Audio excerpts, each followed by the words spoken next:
Have you ever looked at your garden and wondered where the life went? Years ago, this soil gave us vegetables, flowers, maybe even memories. But lately it feels tired. Like it's waiting for something. What if I told you the answer isn't in a store but in your kitchen? Today I'm going to share stories. Not advice, not tips. But real stories about how a simple, forgotten liquid brought life back to dead soil. And maybe, just maybe, it can do the same for yours. 1.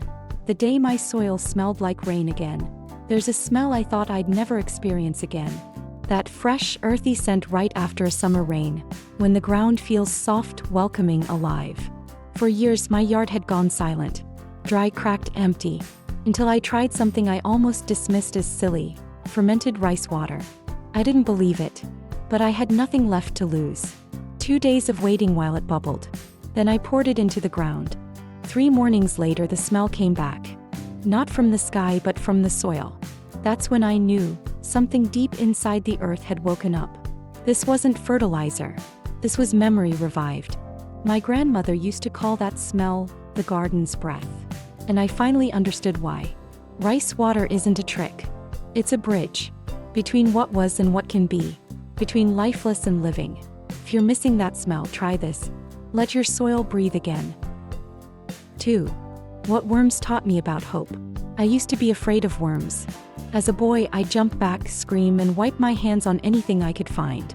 But now I wait for them. Because the day the worms returned to my garden was the day I knew I hadn't failed. I had poured fermented rice water into lifeless earth, not expecting much. And 3 days later, there they were. Dozens of earthworms twisting and turning through soil I'd written off. Worms don't come for dead dirt. They come when life is possible. They break things down and rebuild. Just like us. We lose things, health, time, purpose, but with care we can start again.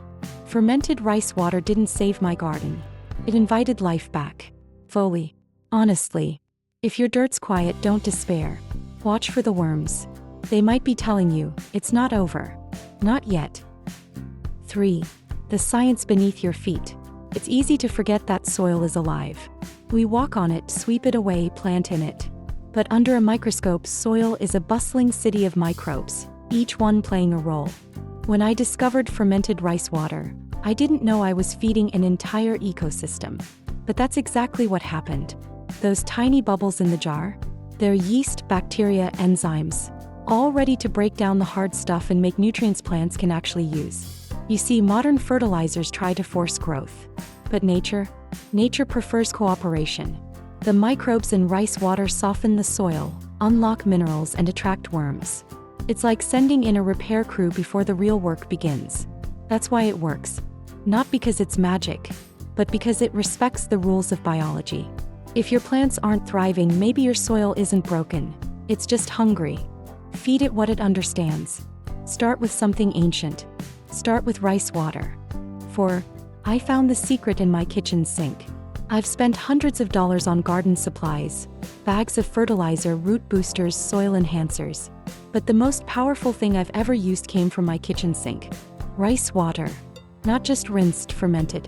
I remembered my mother saving it, always saying, "Don't throw that away. That's plant food." I thought she was just being frugal. Turns out she was ahead of her time. When you ferment rice water, you activate it. The bacteria start to grow, and those bacteria feed your soil. Not in a chemical way, in a living way. The effect?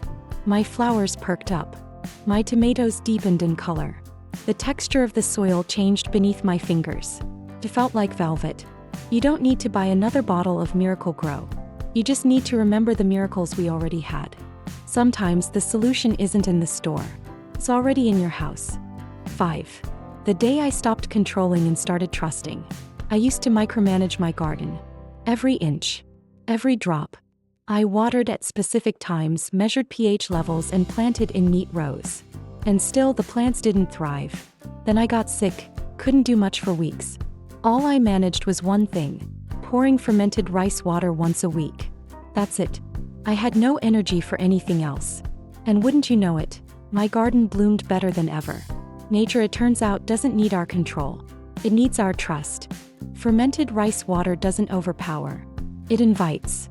It gives the soil what it needs and lets nature do the rest. The more I backed off, the more the earth responded. If your garden feels stuck, maybe it's not about doing more. Maybe it's about doing less, but doing it right. Let rice water be the whisper, not the shout. 6. Gardens remember even when we forget. There's a patch of soil behind my shed I hadn't touched in 10 years. Too shaded, too dry, too full of memories. My wife used to tend it before she passed. I couldn't bring myself to dig. Then one spring I saved a jar of rice water. Fermented it. Thought, why not? I poured it into that forgotten earth, like leaving a note for someone who's been silent too long. Days passed. Then I saw it, tiny green shoots, bold and defiant. That patch didn't need fertilizer. It needed a reason. Fermented rice water gave it that. Just like people, gardens don't forget love. They just wait for it to return. If there's a corner of your yard you've been avoiding, try this. Give it a second chance. It might remember more than you think. 7. Why I stopped using store-bought fertilizer. I believed the labels, the ads, the promises. So I bought every bottle that claimed to fix my soil. And every season I was disappointed. Then in a gardening forum someone mentioned fermented rice water. I laughed at first, but I tried it, not expecting much. What happened shocked me. Within 2 weeks my plants looked healthier, greener, fuller. The soil was softer, richer. And it cost me nothing. Just patience. Store-bought fertilizers feed the plant. But rice water, it feeds the soil. That's the difference. One's a crutch, the other a cure. If you're tired of chasing quick fixes, try stepping back. Let nature lead. Let the soil decide what it needs. Start with fermented rice water. It won't ask you for more. It just gives. 8. The story of my last tomato plant. Last fall I planted one tomato vine. Just one. I didn't expect much. My soil was tired. I was tired. But I had 1 jar of fermented rice water left. So I poured it in. Then I walked away. No pruning. No feeding. Just a little water when I remembered. By mid-July, that single vine had overtaken the trellis. It gave me more tomatoes than any year before. And every one tasted honest. Like the tomatoes I picked as a kid. That's the power of real care.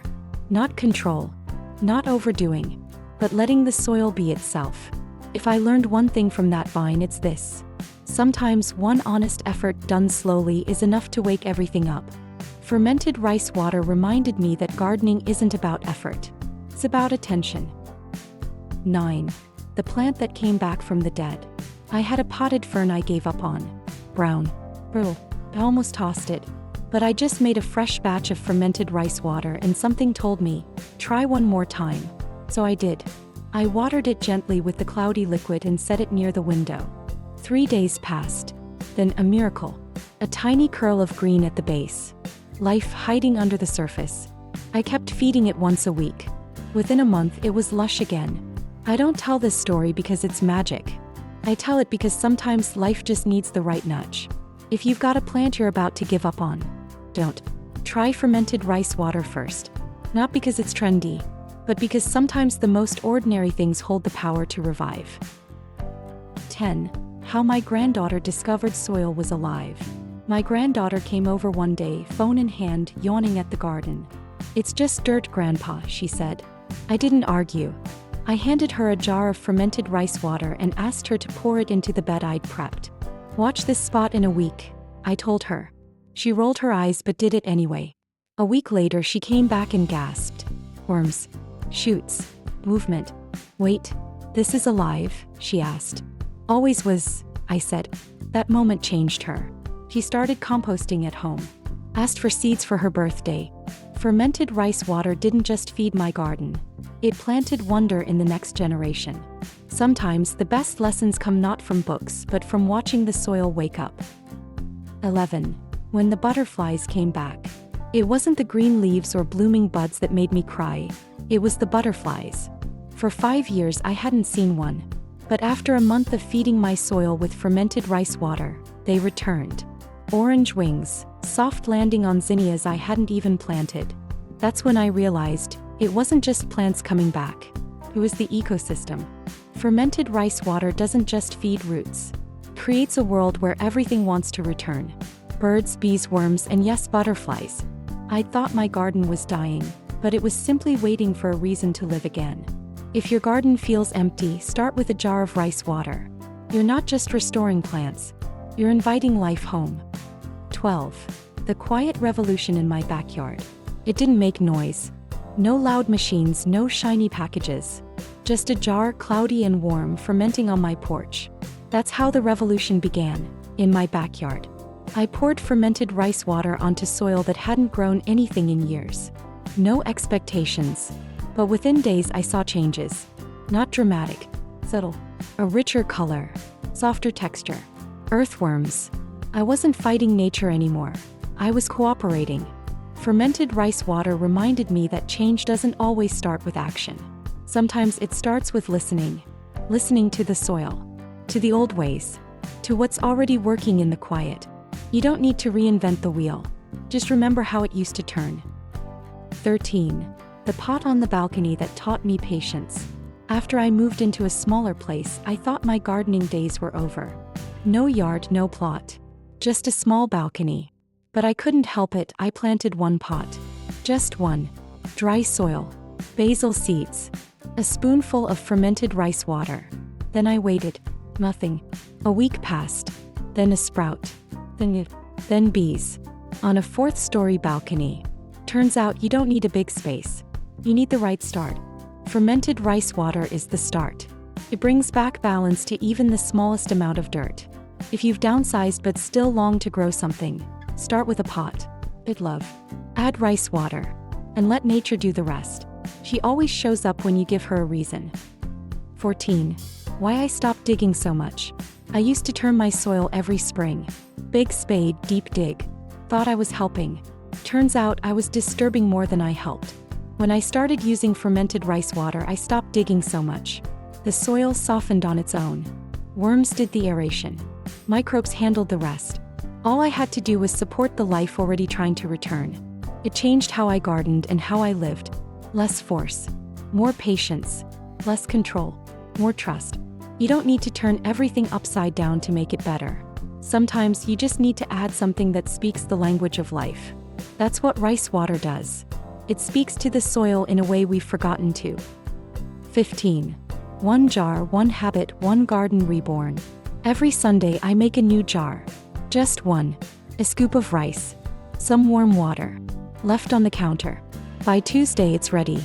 That's my routine. Nothing fancy. But that one jar has changed everything. I pour it into different parts of the garden. Some days it's the roses, others the peppers. And every week the soil seems to say thank you. Healthier plants, fewer pests, more color. Fermented rice water became a ritual. A habit that reminded me to slow down. To give instead of just take. Gardening used to be work. Now it's something else. It's partnership. And it all started with one jar. If you're looking for something simple, sustainable, and quietly powerful, start your own Sunday jar. You might just grow more than plants. You might grow peace.